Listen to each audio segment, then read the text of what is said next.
In 2016, we bought a boat we aptly called Mood Swings to travel to remote fishing destinations.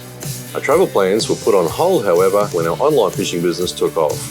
It's now 8 years down the track and we are finally heading off on our longest trip yet.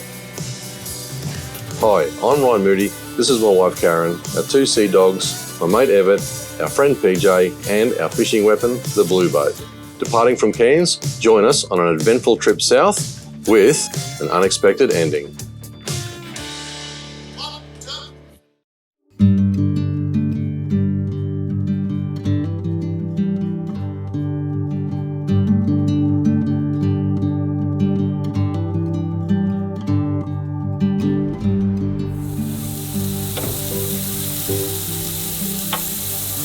Day 2 and the first issue. We replaced the solenoid on the starboard starter engine. Kicked in the guts yesterday and then came down, but nothing.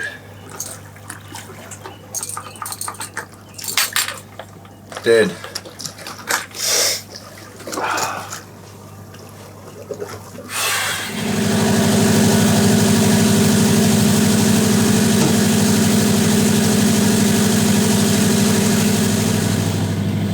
Oh dear, I tell ya.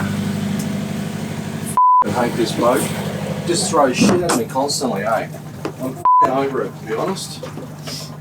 Well, every boat's the same. Varying degrees. Yeah. This has been a good boat. Like, the engines are good, they're new, they're serviced. To me, it sounded like the battery was flat yesterday. But if the starter motor is not... Oh, you think it might it be can the still starter do motor? that. It sounds like a battery, but it's not. Okay? Oh, we just get a new starter motor. That's pretty basic stuff. Yeah, well, the starboard engine won't start, so we just need to determine whether it's the starter motor or the battery, and we need the multimeter to determine that. The multimeter that always lives on board Well, is missing. I sure as haven't used it. It's not the sort of thing I use on a regular basis. I don't even know how to use one. Voltage is not the problem. It's It's not the starter motor shit itself. Wow. That's what happens when things sit for too long, eh? Yeah, getting to use them and yeah. And I go down there and I run the bloody things every month or... It's not the same as sea time though, is it? You know, getting out and bouncing around. No. So we just get over one engine nice and easy. Yeah. The 𝗥𝗘𝗘𝗧. And then we can get a saucer, hopefully a saucer starter motor. Right, now I've got to steer differently.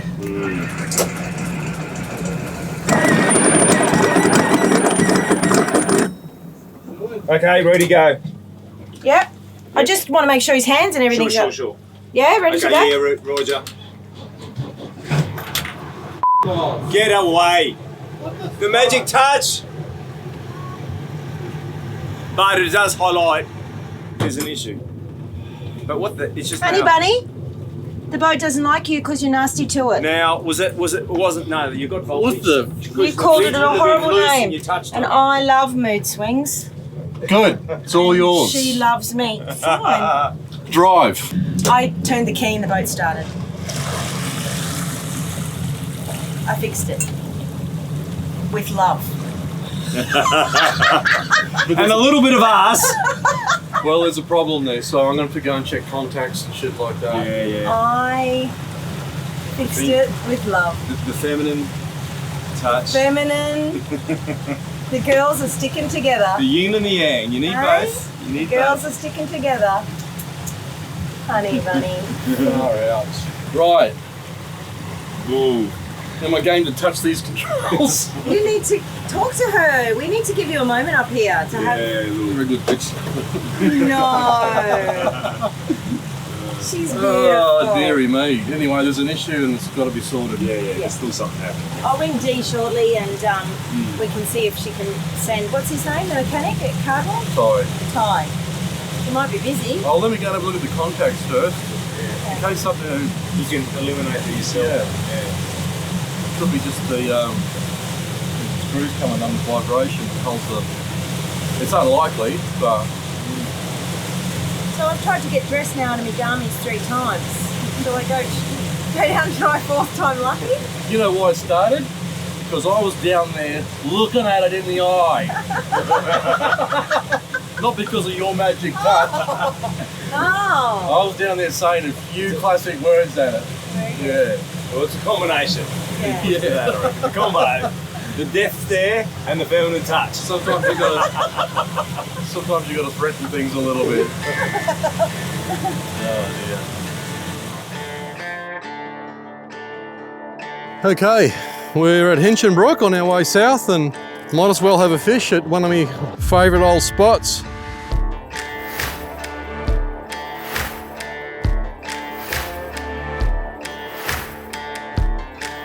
We've just had two massive fishing competitions here. But anyway, we're here to give it a go at the right time and we'll just see what happens. We've got a part ordered for our motor. We've got an issue with one of the engines. So that's hopefully coming up to North Ship in 𝗘𝗫𝗧𝗏 today. Just setting Pete up a rod. We use some shallow divers. We've got 2 hours to kill here. And hopefully we might come up with the goods. Oh, he's only a little fella. He's schooly, nice fish. He might make our fish wraps though. I'm thinking rice flour and bloody seasoning at this point. Yeah. So you wanted that prawn, eh? He did, mate. I saw a big one come through on the side image and I did see a couple of small ones near it. Yeah, yeah. And obviously I picked off the little fella. Oh, yeah, he's legal. 62, 64, somewhere there. Fish wraps. Fish wraps. Well, after they went off the bite in the shallows, we moved out a little bit deeper. And sure enough, that's where they were. That's what they do when the run stops sometimes in certain situations. But we didn't get much time on them before they totally disappeared when the run finally stopped altogether. Anyway, it's back to the big boat now. We've got to head into town, grab a couple of things.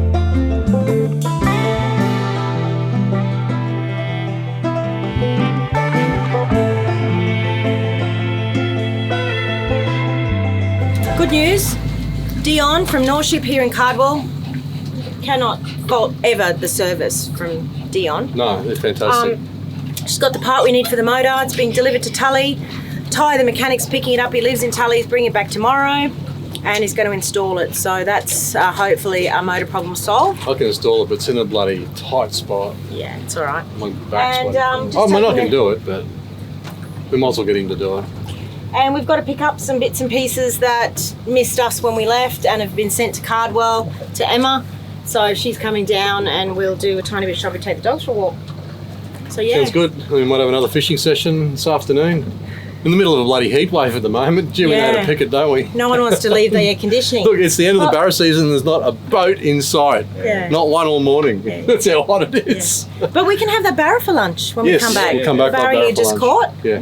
So fish wraps Yeah, fish wraps to for go. lunch, then you can try for something that we can't keep Yeah, like this long. like that long. Yeah. Yeah. All right, let's go.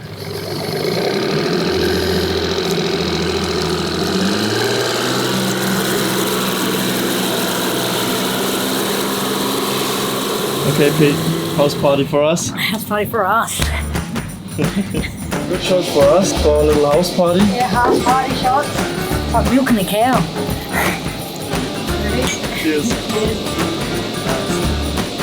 So I'm definitely convinced by this product now. You're going to have something for your outdoor adventures. This is the one to, this is the one to go. You're back early. We're going to try the new Cut. Yeah. It is Australian made. Yeah. It's coming in a nice little package. Yeah, it is.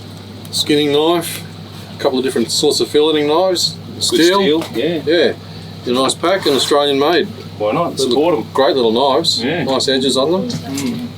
So Stephen can be the first one to use it. Hopefully he won't cut his hand. No. Fingers crossed. Work cover. Uh-oh. All right, mate. First up, bum hole. See that? I don't show you the whole filleting process, but if you'd like to see more of our videos on filleting and catch and cook videos, head on over to our website, ryanmoodyfishing.com. Okay, so Ryan caught a nice 62 centimetre chrome barra, and we're having that for lunch. So Stephen helped fillet it, and Ryan did the other half. So what we did, we cut them up to barra bite sizes, like that size, put them in a bit of flour with a bit of Moroccan seasoning, and shake it, put them up, and PJ's cooking with a bit of light herb oil, and then we're going to just cut up some lettuce, some lemon, some other maybe tomato, cucumber, and then we'll have barra bites. And the other thing is Stephen is also very good at getting green cans up the top for me to keep on the chef process. Maybe I'm a short order cook, not a chef. There could be a few complaints about that. But cheers. Thank you. That's okay.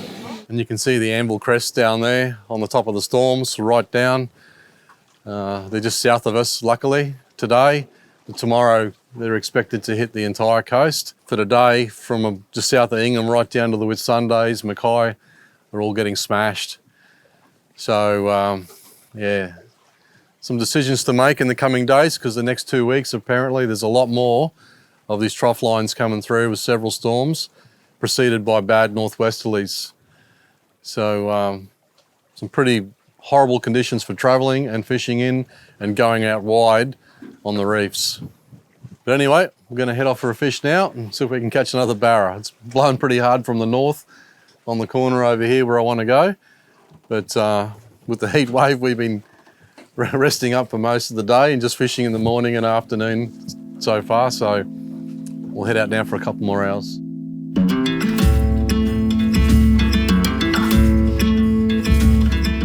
As I expected though, conditions were horrible for it, but we did enjoy getting out, stretching our legs and taking in the wonderful sunset.